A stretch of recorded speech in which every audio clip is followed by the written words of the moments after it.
இடத்துல சிக்கரசம்பாளையம் அப்படிங்கிற ஒரு இடத்துல அடர்ந்த வனப்பகுதி, இது செம்மண் நிறைந்த மலை. மழை பெஞ்சு அதில் நடந்து போகும்போது வழுக்கும், கவனமாக நடந்து போகணும். ஷுங்குது அப்படியே தன்னுடைய உடம்புல பாதியை தூக்கி அப்படி நிற்கிது. சின்னவர் சொன்னார், சரி போ. அவர் அசால்ட்டா காட்டு முருங்கி இருக்குது, ஆனால் அதை அவிச்சு திங்க முடியாது, பயங்கர கசப்பாக இருக்கும். நான் ஒரு தடவை பிடுங்கி அவிச்சு திம்போம்ட்டு பிடுங்குறேன், என்னை திட்டிவிட்டார். ஏப்பா அது விஷம்ப்பா, அதை போய் நீங்கள் ஒடிச்சு தின்னுட்டுருக்க. இன்னொன்று காடுகளில் நாங்கள் பர்பஸை போட்டு தான் விளக்கும். எத்தனையோ மரங்கள் இருக்கிறது, ஏன் குச்சி ஒடிச்சு பல்லு விளக்கலாம் தானே, தடையுமே இருக்காதுல்ல. ஆனால் அவர் என்ன சொல்லுவார்னா, எது நல்ல குச்சி எது விஷ குச்சின்னு தெரியாது, நம்ம வாட்டுக்கு எடுத்து பல்ல விளக்கிட்டு போயிட்டாங்க. இந்த காஞ்சனா மரம் வந்து பழத்தை பார்த்தீங்கன்னா அப்படியே எலுமிச்சம்பழம் மாதிரி இருக்கும். இலையை பார்த்தீங்கன்னு வச்சுக்கோங்க, அது அரச இலை மாதிரி இருக்காது, ஆலை இலை மாதிரி இருக்காது. அந்த இலையை பிடுங்கி தின்னுட்டு உங்களால் 1/4 மணி நேரம் நிற்க முடியாது, சாவடிச்சிடும். வெளியஞ்செடின்னு ஒரு செடி இருக்கும், அந்த இலையை பிடுங்கி தின்னாலும் மனுஷன் காடி. காஞ்சனா மரமாக வெளியஞ்செடியை நாங்கள் பார்த்தோம்னா விலகி போயிடும், பட்டாவே நம்ம செத்துருவோங்கிற ஒரு பயம். ஓடைகள் போகும் பாருங்க, சின்ன சின்ன ஓடைகள், தண்ணி போகிற இடங்கள்லாம் முண்டுக்கல் கிடக்கும். அதை பெரட்டணும். ஒரு 4-5 கல் இடுக்குகளில் போய் இது உட்காந்து, அப்போ அந்த 4-5 கல்லையும் பெரட்டுவோம். பெரட்டும் போது அது பார்த்தீங்கன்னா இப்படி அப்படி தயாராக இருப்பாங்க நம்மளை கடிக்கிறது. லாவகமாக பின்னாடி போய் அதை கால் வச்சு அழகாக பிடிச்சி நண்டு ரசம் வீரப்பனாருக்கு பிடித்தது.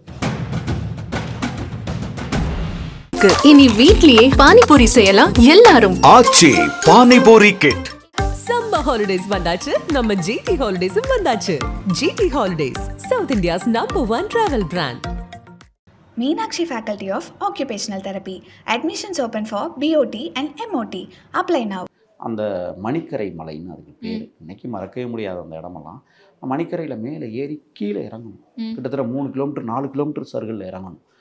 ஏறும் பொழுது நல்லா தெரிஞ்சுக்கணும், குனிஞ்சு ஏறணும். இறங்கும் போது குனிஞ்சோம்னா உருட்டி விட்டுரும். மலை ஏறுகிற பயிற்சியிலையும் அது ஒரு வித்தியாசம் இருக்குது. ஏன்னா சுமையெல்லாம் இருக்கும். அப்போ என்னப்பா இப்படி ஆகி போச்சுப்பா, என்னப்பா அரிசி பருப்பெல்லாம் போயாச்சாப்பா அப்படின்னு அவர் சொல்லிட்டு இப்படியே வந்துட்டு இருக்கிறார். சரி அப்படின்ட்டு குண்டேரி பள்ளம், அந்த டேம், கோவிச்செட்டிப்பாளையம் பகுதி, அது பங்களாபுதூர் காவல் நிலைய எல்லைக்கு உட்பட்ட பகுதி அது.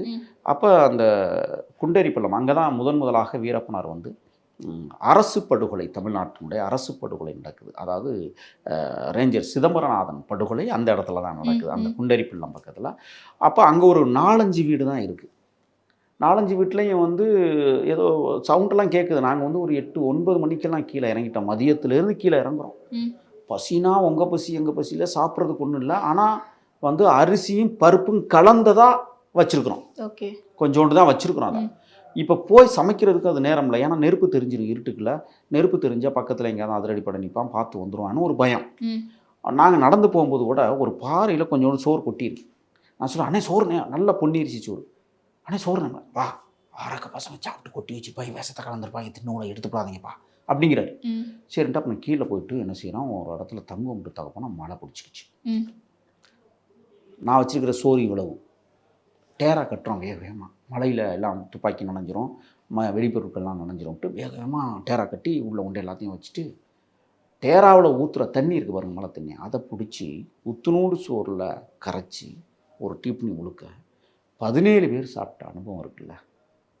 எனக்கு மட்டும் பாதுகாப்பாக எடுத்துக்கிட்டு வந்த அந்த சோறை கஞ்சி ஆக்கி கரைச்சி 17 பேர் குடித்த அனுபவம். ஓகே.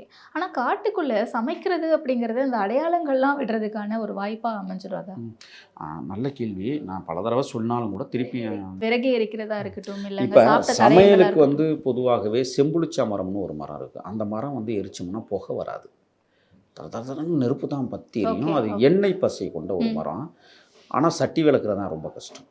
தண்ணி இல்லைன்னா செத்தம். நம்ம அந்த சட்டியை கழுவி முடிக்கிறதுக்குலாம் நம்ம நெகமெல்லாம் கருப்பாயிரும், கையெல்லாம் கருப்பாயிரும், அவ்வளவு கறி பிடிக்கும். செம்புளிச்சா மரம் வந்து போக தெரியாது. பொதுவாகவே இரவு நேரங்களில் நாங்கள் சமைக்கிறது இல்லை, ஏன்னா நெருப்பு தெரியும் அப்படிங்கிறது, வெளிச்சம் தெரியும், அதனால் சமைக்கிறது. எப்போதுமே 5 மணிக்கு முன்னாடியே எங்களுடைய சமையல் பணிகளை முடிச்சிருவோம். இன்னொரு கேள்வி இருக்குது. இப்போ இப்போ வந்து நீராரம் தண்ணி வடிக்கிறோம், சோறு வடிக்கிறோம், அந்த தண்ணி ஒரு இடத்துல கிடக்கும், அது காட்டி கொடுக்குமே. அப்படி இல்லை, குழி நோண்டி அதில் தான் வடிப்போம். அதை மூடிடுவோம். சரி, அடுப்பு மூட்டுறோம், அடுப்பு மூட்டுற கல் வந்து கறி பிடிச்சிருக்கோம், அடுப்பு நோண்டின இடம் தெரியும் அப்படின்னா நாங்கள் கிளம்பும் போதே அந்த கற்கள் இருக்கு பாருங்க, கறி பிடிச்ச கற்கள், அது எல்லாத்தையும் தூக்கி புதற்குள்ள போட்டுருவோம். குழி நோண்டி அந்த அடுப்பு பற்ற வச்ச இடம், அடுப்பு எரிஞ்ச இடம்லாம் பார்த்தீங்கன்னா, அடுப்பு கறியெல்லாம் இருக்குங்களா, அதெல்லாம் ஒரு குழி நோண்டி அப்படியே போட்டு அமுக்கிடுவோம். அமுக்கிட்டு கிளம்பும்போது படுத்ததற்கான சாட்சியும் இருக்காது, சமைச்சதுக்கான சாட்சியும் இருக்காது, மனிதர்கள் தங்கியிருந்தார்கள் அப்படிங்கிறதுக்கான சாட்சியும் இருக்காது. என்ன செய்வோம்னா, பழைய இலை தலைகள்லாம் அள்ளிக்கிட்டு வந்து அந்த இடத்துல தெளித்து அப்படியே போட்டு தண்ணியை தெளித்து விட்டு போயிருக்கோம். அந்த தண்ணியை தெளிச்சுட்டு போனோம்னா அதுக்கு தண்ணி வந்து ஒரு 2 மணி நேரம் 3 மணி நேரம் கழித்து காஞ்சிடும். இப்போ சருகு வந்து மண்ணோட மண்ணாக ஒட்டியிருக்கும். அப்போ இது பழைய இடம், இங்கே யாரும் தங்கலை அப்படின்னு காட்டுவாசிகள் உளவு அமைப்பு இருக்கிறவங்க அதிரடிப்படைக்கு போய் சொல்லிடக்கூடாதுங்கிறக்கா அந்த மாதிரி தடயங்கள்லாம் மறைச்சிருவோம். இப்போ இதையெல்லாம் தாண்டி காடுகளுக்குள்ள கலாக்காயின்னு ஒரு காய் இருக்கு. வீரப்பனார் பூதிப்படுகாவிலிருந்து தப்பிச்சு 6 நாட்கள் அடர்ந்து. அதுக்கு முன்னாடி வாசனை வராதா சமைக்கும் போது? அது ஒரு குறிப்பிட்ட பகுதிக்கு தானே வரும். நாங்கள் வந்து ஒரு பெரிய விலங்கு அடிச்சிடுறோம்னு வச்சுக்கோங்களேன், 200 கிலோ 250 கிலோ கறி வரும். இப்போ இந்த கறியை என்ன செய்கிறது? 12 பேர் சாப்பிட முடியுமா? முடியாதுல்ல. அப்போ தான் அதை என்ன செய்யணும்னா, கைக்கு எட்டிய தூரம் விஷமில்லாத ஒரு மரம் பார்த்து சீவி அந்த கறி அறுக்கும் போதே மாலை தோரணங்கள் மாதிரியே இருப்பார் சேத்துக்குடியார். கட் பண்ணுறதில்ல. அது ஒரு பார்த்தீங்கன்னா 100 மீட்ரு 200 மீட்டருக்கு நீளமாக இருப்பார், அறுத்துக்கிட்டே போவார் கறி. அதை எடுத்து அந்த கீத்தை இப்படி சீவி இருக்கும் பாருங்கள், அதில் குத்தி காய வைக்கிறது. 3 நாள் 4 நாள் அதில் காஞ்சிருச்சுன்னா அது எல்லாத்தையும் உருவுவோம். நீங்கள் கறியை காய போட்டு அந்த மரத்தை பார்த்தீங்கன்னா கரிமரமாக இருக்கும். 4 நாள் கழித்து அந்த கறியெல்லாம் எடுத்து பாறை மேலே காய போடுவோம். அது ஒரு 4 நாள் காயும். அப்படியே கருகி கருப்பாயிரும் கறியே. அதுக்கப்புறம் கட்டை வச்சு துண்டு துண்டாக வெட்டி அது 20 கிலோ தேரும். ஒரு 200 கிலோ நம்ம வந்து கறியை உரித்து இந்த மாதிரி பண்ணுறோம்னா 20 கிலோ தான் தேரும் காஞ்சி. அப்போ அது வந்து தேவையான போது உப்பு கண்டமாக அது நம்மளுக்கு பயன்படும். அது ஒரு புறம் இருந்தாலும் கூட அந்த சில இடங்களில் விலங்குகள் அடிக்க மாட்டோம். ஏன்னா ஊர் பக்கத்தில் இருக்குது, அதிரடிப்படை பக்கத்தில் இருக்குது. இப்போ இதையெல்லாம் சமாளிக்கணும்ல. நாம் அந்த இடத்துல போய் வேட்டைக்கு போகிறோன்டான்ட்டு போய் நம்ம ஒரு ஈடு விட்டோம்னா அந்த ஈட்டின் மூலமாக சத்தம் கேட்டு உள்ளே வந்துடுவாங்க. அப்படிங்கிறக்கா சில இடங்களில் மாமிசங்களை தவிர்த்து சைவங்களை நாங்கள் விரும்புகிறது. சுண்டக்காய் அங்கே காடுகளில் எங்கே பார்த்தாலும் விளைஞ்சு கிடக்கும் சுண்டக்காய். அதை நாங்கள் என்ன செய்வோம்னா, சுண்டக்காய் பிடுங்கி சாம்பார் வச்சு சாப்பிட்ற வழக்கம். சுண்டக்காய் சாம்பார் அதை நாங்கள் கீறி காய வச்சு வத்தலாக எடுத்துக்கிற வழக்கமும் இருந்தது. அதே மாதிரி கலாக்காயின்னு நான் சொன்னேன். இந்த கலாக்காய் வந்து பச்சையாக இருக்கும், பழம் கருப்பாக இருக்கும், பெருசாக இருக்கும். பூதிப்படுகாவிலேருந்து தப்பித்து வந்த வீரப்பனாருக்கு 6 நாள் பசியாத்திய பழமே கடுக்கா பழம் தான். இது கலாக்கா பழம் தான்.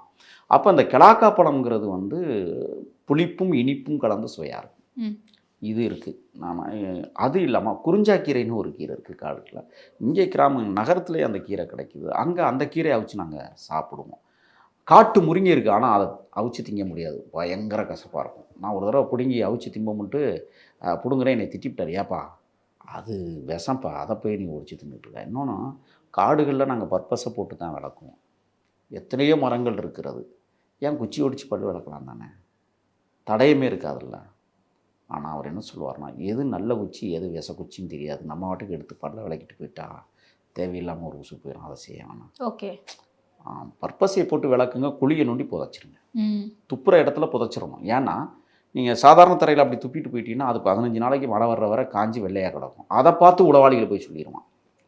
அதிலெல்லாம் ரொம்ப கவனமாக இருப்பார். அதுக்கப்புறம் நீங்கள் பார்த்தீங்கன்னா உணவு முறைகளில் இப்போ அப்பா விலங்கெல்லாம் வேண்டாப்பா என்னத்துக்குப்பா அது அப்படிங்கிற மாதிரி முடிவெடுத்தா மீன் பிடிக்க கிளம்பிடுவோம். ஓகே, மீன் பிடித்தல் என்பது ரொம்ப சிறப்பான ஒரு பெரிய பள்ளம் பார்ப்போம்.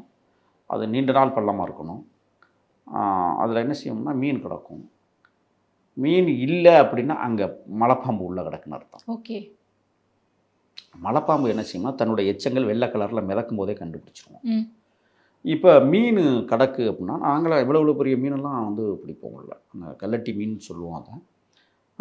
அதை வந்து பொரிசை இலைன்னு ஒரு இலை இருக்குது. இந்த பொரிசை இலையை பிடுங்கி எல்லாத்தையும் உருவி இவ்வளோ உருவாக்கி அந்த மண் அந்த தண்ணி கிடக்கிற மண்ணில் கொண்டே கொட்டி கம்பை வச்சு நல்லா இடித்து அந்த இலையெல்லாம் கசங்கி அப்படியே ஒரு கமகமகமகமனு வாசம் வரும். அதை அப்படியே மண்ணோடு அள்ளி அந்த தண்ணிக்குள்ளே அள்ளி தெளிச்சுட்டு தண்ணிக்குள்ளே இறங்கி 2 பேர் கலக்குவாங்க.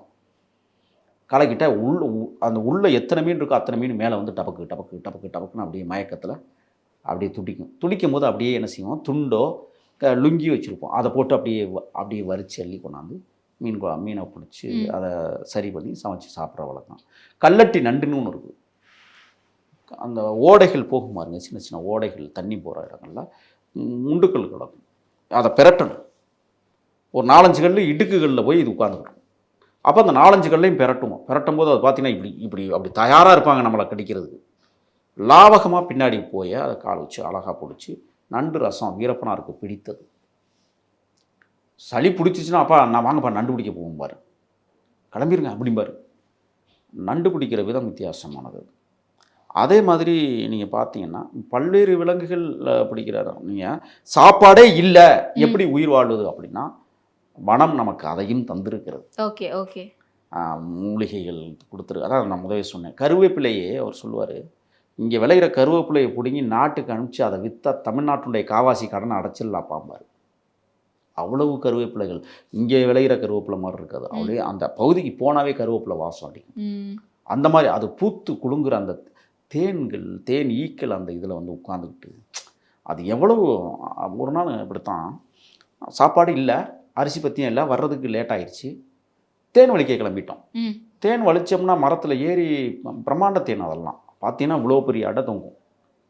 அது எப்படி எடுக்கிறதுங்கிற ஒரு முறை இருக்குல்ல. நீண்ட மூங்கி கம்பை வெட்டி பச்சை மூங்கில் வெட்டி பச்சை புல்லெல்லாம் பிடுங்கி நுனியில் வச்சு பெரிய பந்தல் மாதிரி கட்டி எடுத்துக்கிட்டு இப்போ என்ன செய்வோம்னா பெரிய சட்டி இருக்குல்ல, இவ்வளோ பெரிய சட்டியை வச்சுக்கிட்டு அதில் கயிறு கட்டிட்டு ஒருத்தர் மேலே ஏறுவார். மேலே ஏறி எந்த கிளையில் தேன் கட்டியிருக்கோ அந்த கிளையில் படுத்துக்குவார். அப்படி பக்கத்துலவே படுத்துருவார். அசையாமல் நகர்ந்து போவாங்க. கீழே இருக்கிறவங்களாம் அசையக்கூடாது. அசைஞ்சு நடமாடிக்கிட்டு இருந்தோம்னா நம்மளை காலி பண்ணிடும். ஒரு இடத்துல உட்காந்துக்கிறோமா அப்படியே அசாத்தி அப்படி உட்காந்துக்கணும், இல்லையா அப்படியே விழுந்து படுத்துக்கணும். அப்போ அவர் மரத்தில் ஏறி என்ன செய்வார்னா அந்த அந்த புல் கட்டப்பட்டிருக்கிற அந்த மூங்கில் இருக்குல்ல, அதை என்ன செய்வாங்கன்னா கீழேருந்து கொடுத்து விடும்போது அவர் அங்கே மேலே உட்காந்து பற்ற வைப்பார். பற்ற வச்சு கீழே இருந்துக்கிட்டு ஒரு சொல்லுவார், எப்படா டே அப்படிம்பாரு. என்னடா ஒரு ஈய கூட கொண்டுறாத பாவம் அப்படிம்பாரு.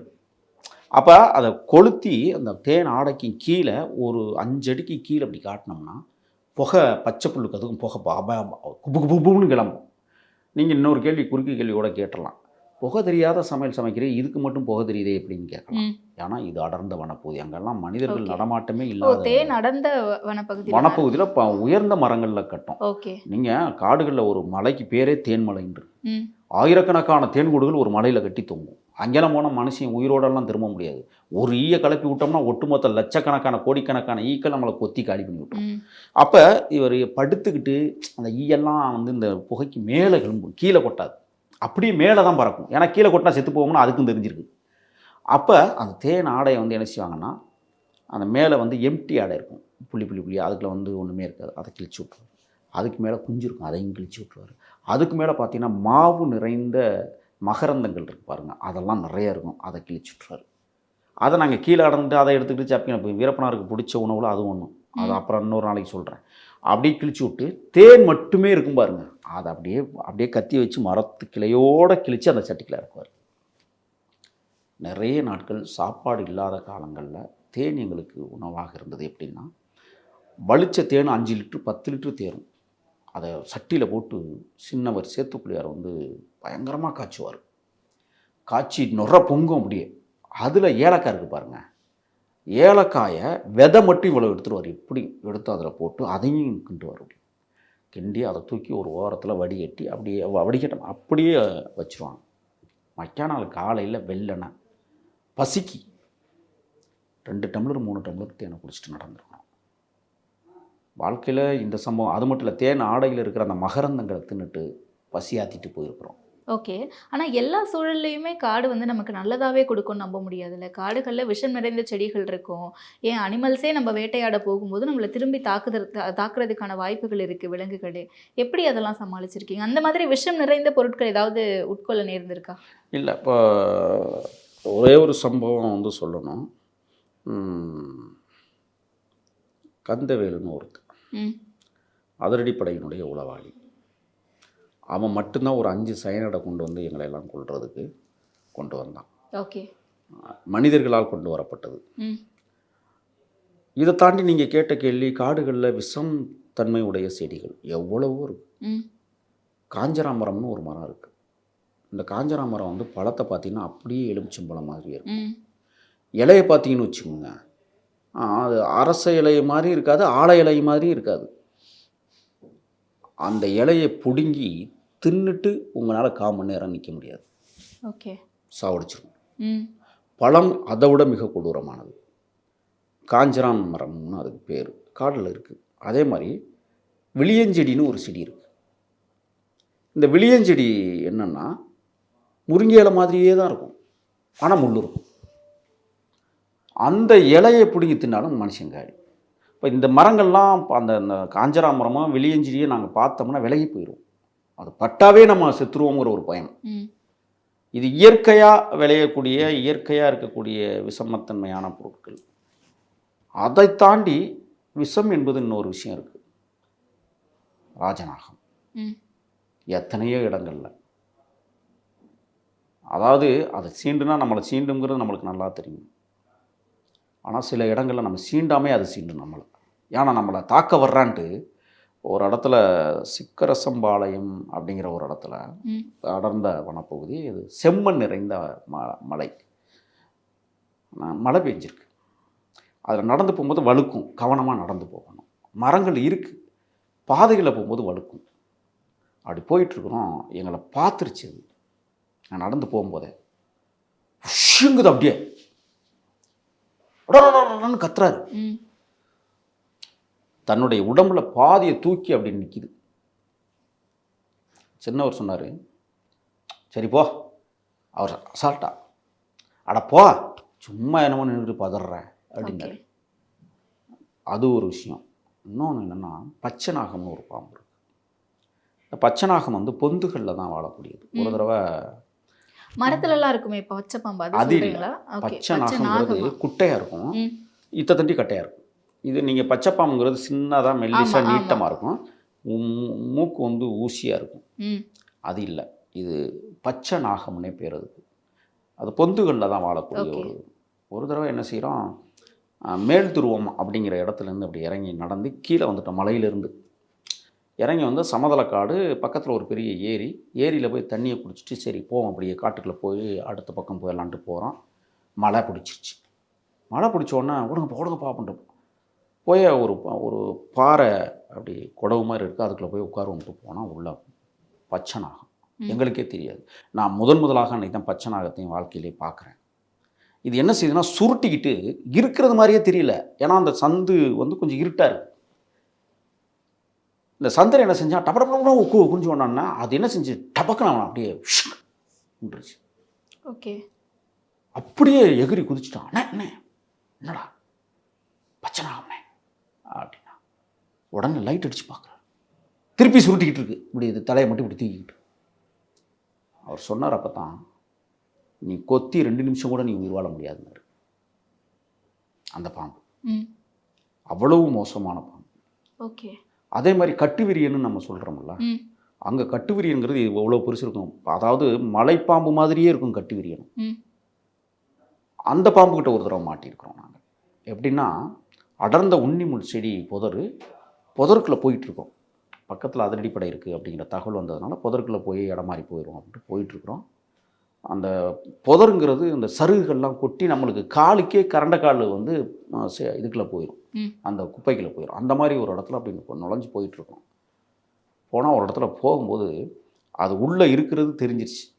முண்டுது, ஏதோ அந்த குப்பை முண்டுது. சேத்துக்குடியார் என்னென்னா அப்படி பார்த்துட்டு என்னடா முண்டுது அப்படின்னு சொல்லிட்டு இந்த துப்பாக்கியினுடைய நுனிக்கட்டை வச்சு இப்படி நோண்டினார்ல, அதுக்குள்ள இருக்குது. ஓகே.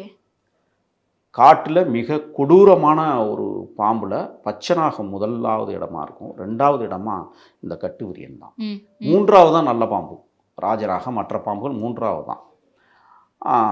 இந்த மாதிரி 2 இடத்துல நாங்கள் மாட்டியிருக்கோம். இதை விட மலைப்பாம்பு மறக்க முடியாத சம்பவம். ஒரு தடவை மலை சருகளில் பாறை, அது மரங்கள்லாம் இல்லை, பாறைகள். கீழே வந்து ஒரு பெரிய அகழி மாதிரி நீர்ச்சுனை. அவர் அங்கேயே சொல்லிட்டார், அப்பா இதை கடந்து அப்படி போயிடணுப்பா அப்படின்னு சொல்கிறாரு. எல்லோரும் பார்த்து வச்சுருக்காங்க. மூட்டை வச்சுருக்கிறேன், என்கிட்ட பருப்பு மூட்டை இருக்குது. அன்றைக்கி எல்லாருக்கும் 14 கிலோ கொடுத்துருவாங்க. வீரப்பனாருக்கு மட்டும் எதுவும் கொடுக்கணும். நான் என்ன செஞ்சேன் அன்னைக்கு வந்து அவர் அவர் வந்து பொதி சுமக்கக்கூடாதுன்னு நாங்களே விரும்புவோம். ம். ஏன்னா 14 கிலோ கொஞ்சம் 48 50 வயசு தொடுற ஒரு வயசு, அவர்கிட்ட என்னத்துக்கு அதை கொடுப்பானே. பருவமாக இருக்கிறப்ப 21 வயசு எனக்கெல்லாம். அப்போ சரி நம்ம தூக்கிக்குமேன்னு நம்ம தூக்கினோம் தான். ம். அப்போ வந்து அவர் சொல்லுவார், பார்த்து போனோம் தண்ணிக்குள்ள பயம் கிடப்பேன் அப்படின்னாரு. பயன்னா மலைப்பாம்பா. சரிங்க சார், அது ஒரே பாரு அப்படின்னாரு. என்னண்ணே? அதனுடைய எச்சம் வெள்ளை கலரில் இவ்வளோ நீட்டத்தில் மிதக்குது அங்கே. ஓகே. இன்னொன்று அவ்வளோ பெரிய அகலியில் ஒரு மீன் கூட துள்ளலை. அவங்க சாப்பிட்ருவாங்க. அந்த மலைப்பாம்புக்கு இற கிடைக்கலன்னா தண்ணிக்குள்ளே இறங்கிடுவாங்க. ம். அது என்ன செய்யும்னா தண்ணி ஓரத்தில் அந்த மூக்கை மட்டும்தான் வெளியில் நீட்டிருக்கும். உடம்பெல்லாம் நம்ம கண்ணுக்கு தெரியவே ம். தெரியாது. ம். இவ்வளவு தான் நீட்டிருக்கும். நீங்கள் மான் வந்து தண்ணி குடிக்க வருதுன்னா கபக்குன்னு கவி உள்ள தண்ணிக்குள்ளே கொண்டு போயிடும். ம். இப்போ மனுஷன் என்ன ஆகும்? நம்ம யோசிக்கிறதுக்கு நம்மளை உள்ளே அடிச்சிடும். அப்போ அவர் சொன்னார், ரொம்ப கவனமாக அந்த இதில் வாங்கப்பா, பாறையை பிடிச்சிட்டே வந்துடுங்க, இல்லைன்னா நம்ம 6 கிலோமீட்டர் 7 கிலோமீட்டர் மலை ஏறி இறங்கணும் அப்படின்னாரு. ம். இதை தாட்டுறது ஒரு 20 மீட்டர் தொலைவில் தாட்டுறதுக்கு ரொம்ப எச்சரிக்கையாக போகணும் அப்படின்னு ம். சொல்லிட்டு ம். சரின்ட்டு அப்படியே வந்துட்டு இருக்கும்போது படக்குன்னு என் கால் சறுக்கிடுச்சு. தண்ணிக்குள்ள விழுந்துட்டேன் மூட்டையோட.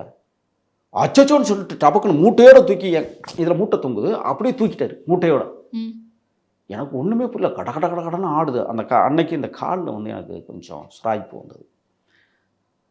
சொன்னலப்பா ஏப்பா என்னை தூக்குறாங்க, அந்த சைடு அப்படியே அலம்புதுங்க தண்ணி.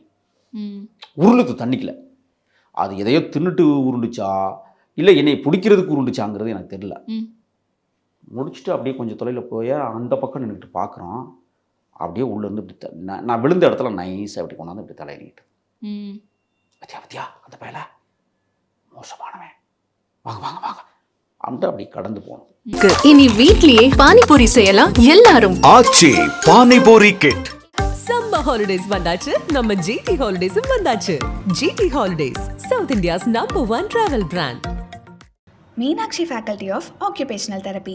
Admissions open for BOT and MOT. Apply now.